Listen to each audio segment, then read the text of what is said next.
County at one of our client sites.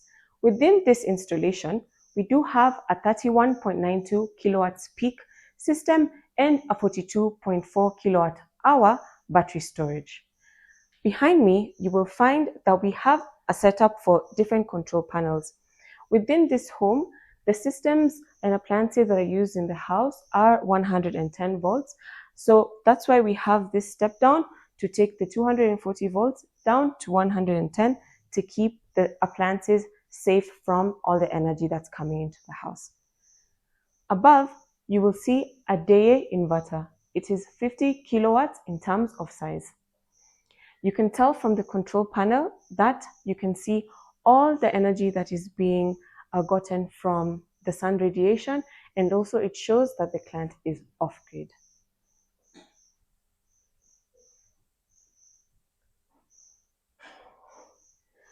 Behind me, the client also did decide to go big and use lithium-ion batteries.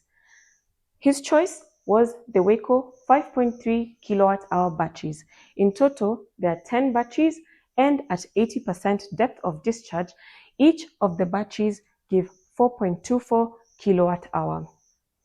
These batteries, in terms of warranty, it gives 10 years warranty, and with responsible use can give you over 20 years for you to use them without having to change them.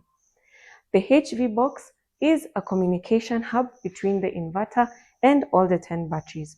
So the HV box collects information from each individual battery and sends the signal into the day inverter. So definitely you can see that the HV box is kind of being a communication hub to the inverter. For this installation and more installations that you may want to have, whether for your commercial business, your industrial business, you can reach out to us on info@powerafricasolar.com or call us with the numbers below.